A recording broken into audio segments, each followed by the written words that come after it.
buenas noches, amigos de Efecto Mundial. Esta noche la dedicaremos a una zona del mundo particularmente importante en los desafíos que enfrenta el planeta en la actualidad, que es el sudeste asiático. Pero hablaría yo más bien del Asia en su gran contexto. Casi todo mundo, hoy los intelectuales más importantes del planeta, están asegurando que se ha desplazado el centro de poder, pues básicamente de Europa a Estados Unidos, concretamente a California, y ahora está retomando ese liderazgo en la parte asiática, el Asia-Pacífico en general. Y qué mejor para tratar de entender esta gran región del planeta que contar con la presencia de mi amigo el embajador Jorge Alberto Lozoya. Hola, Enrique, buenas noches. Gracias por tu invitación. Me siento muy honrado de estar contigo aquí. Eres muy bienvenido y seguramente un hombre con una mente tan brillante como la del embajador Lozoya, podremos profundizar más en esto realmente hacia dónde se está moviendo el mundo en términos de poder económico y político en el mundo. Vamos a hacer nuestro corte tradicional con las noticias de la semana y regresamos en unos minutos. La crisis de la deuda europea ha frenado las exportaciones de Asia al mercado europeo, por lo que esta dinámica región tendrá que buscar nuevos motores de crecimiento, en particular el fomento del consumo interno.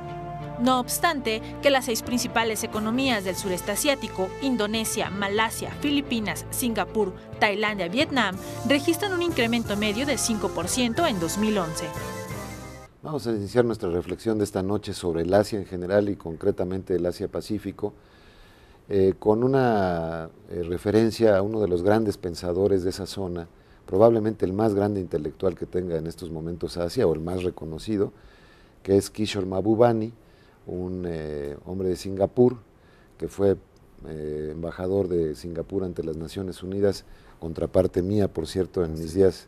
Muy fino amigo, un hombre muy estimable. Así es una mente muy, muy brillante, y que ha tenido esa capacidad de, quizá, de encapsular lo que es un momento de la historia de una región tan complicada y del mundo en general, en lo que es la visión del planeta. Y básicamente lo que hace es que ha habido un movimiento de traslación del poder que ya se va anidando en el Asia y va desplazando a otras regiones del mundo de manera muy, muy significativa.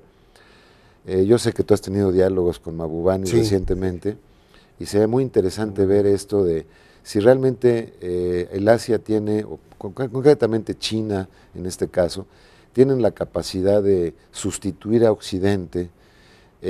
Bueno, es que no van a sustituir a Occidente. Es importante entender que entramos a una era diferente de la economía y la política mundial. Asia, y específicamente China, no se van a comportar como Occidente. Y Occidente más le vale a quienes toman las decisiones que lo entiendan. Y esto va de la economía a la aplicación de la ley, de los derechos humanos a la cultura. Se está iniciando la era del florecimiento asiático. Los asiáticos no están dispuestos, sean de origen musulmán, sean de origen chino-confuciano, sean hindi o budistas, no están dispuestos a que Occidente les haga el favor de entenderlos. Esto es importante. No les interesa, digamos. No, las cosas van a pasar. Las cosas van a suceder. Pero no tienen esta visión a veces de cruzado occidental, de imponer su visión del mundo. Simplemente es tan arrollador el fenómeno que el resto del planeta va a tener que entender y adaptarse. En ese sentido, una vez más, América Latina está en una situación paradójica, como siempre.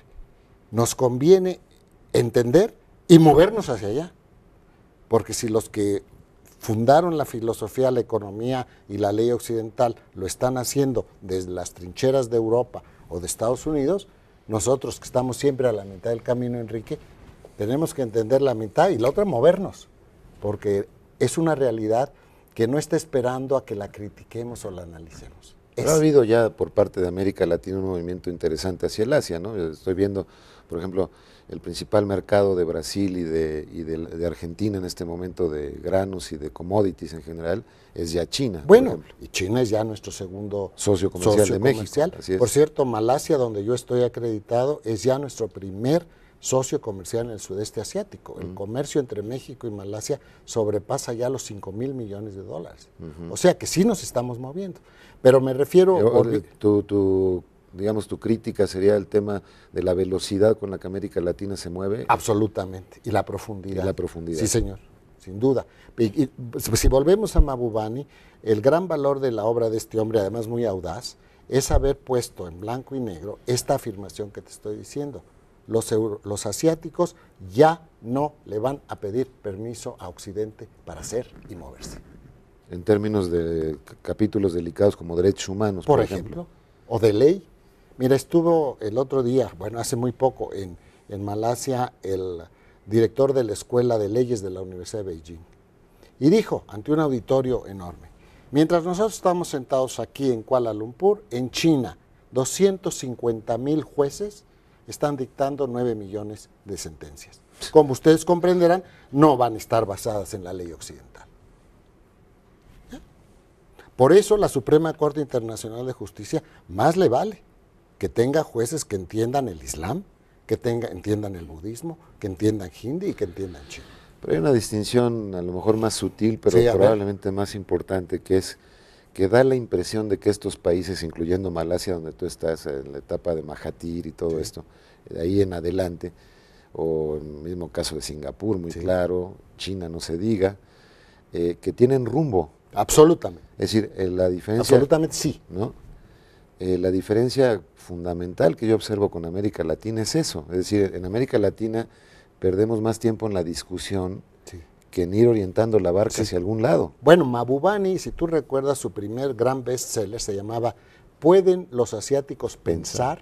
Porque los occidentales creen que los asiáticos no piensan, porque no se sientan a la discusión racionalista de las múltiples opciones del ser o no ser. En Asia, como tú recuerdas muy bien, ser es un hecho. Los asiáticos no están dudando su existencia, no identifican su tribulación individualista con la razón meramente. Y a nivel nacional se refleja mucho en las tesis soberanistas, que son absolutamente distintas a las nuestras. No tienen ninguna vigencia en Asia los conceptos occidentales de derecho internacional, honestamente.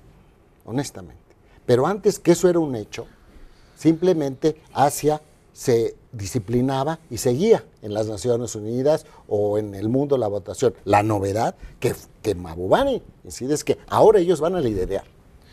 Pero aquí hay una cuestión bien delicada, como planteamiento filosófico, incluso político a nivel mundial, que en Occidente, ya dejemos América Latina, se está empezando a criticar la democracia como un sistema muy lento de toma de decisiones, poco eficaz. Así es. Este asunto del euro, por ejemplo, lo lento que ha sido toda la decisión sobre Grecia. Estamos en diciembre de 2011, esta crisis empezó hace más de un año. Y le falta mucho. Y es la hora que no hay un paquete siquiera integrado. Aquí en este programa hemos hablado varias veces de la velocidad con la que el presidente Clinton pudo convencer al Congreso de los Estados Unidos para un paquete de rescate sobre México en 1994. Así es. No se dio ahora. Ahora los europeos no pueden organizarse, sobre todo entre alemanes y franceses, y generar una masa crítica suficiente para sacar una economía tan pequeña realmente como lo es a nivel global, como la griega. Sin duda. No han podido sacarla. Entonces eso que era un pequeño quiste se ha convertido en un cáncer mayúsculo ya en la economía mundial, ya no nada más para los europeos. Entonces frente a este tipo de situaciones, comienza a haber una visión de que por qué los asiáticos lo pueden hacer mejor, sea porque tienen regímenes más verticales, más autoritarios. Ese es el tema. No es autoritario, son más pragmáticos. Y acuérdate de lo que decía Mao Zedong, la primera obligación del héroe es triunfar. A los asiáticos no les interesan los héroes románticos, que mueren por sus ideas y fracasan. Les interesa el triunfo, como la riqueza. La riqueza no es pecado en Asia, tú lo sabes. Ser rico es una muestra de buena fortuna, de mucho trabajo y de que el cosmos te ayuda y talento, ¿verdad? Es decir, no se detienen en los capítulos de la racionalidad occidental. Son pragmáticos, utilitarios e incluso, y esto es un asunto muy delicado en Occidente, cínicos. Es decir, en Asia, como tú recordarás, el cinismo no fue derrotado como lo fue en la historia de la Iglesia Católica cristiana. Ser cínico, cambiar de opinión según el viento, te lleve para ganar la batalla, es perfectamente legítimo. Recordarás cuando Nixon llega a China y es bienvenido, pues era el máximo enemigo, sí, pero ya no, en su momento. Entonces, pues esto hay que entenderlo. Vamos a hacer un pequeño corte, pero me dejas la reflexión de que aquí en México nuestros políticos parecen asiáticos, ¿no? También. Desafortunadamente, mucho menos pragmáticos. Sí, menos pragmáticos, pero en la cuestión de los cambios también. Sí, pero es que es un binomio. Es un binomio, exactamente. Bueno, vamos a hacer un pequeño corte y regresamos con el embajador Lozoya. Malasia, que es uno de los países más importantes de la región del sureste asiático, es una monarquía parlamentaria que tiene su capital en la ciudad de Kuala Lumpur. Cuenta con una población de poco menos de 25 millones de habitantes y un Producto Interno Bruto nominal de casi 220,000 millones de dólares. Su población es mayoritariamente musulmana y sus idiomas oficiales son el malayo y el inglés, por haber sido hasta agosto de 1957 una de las colonias del Imperio Británico.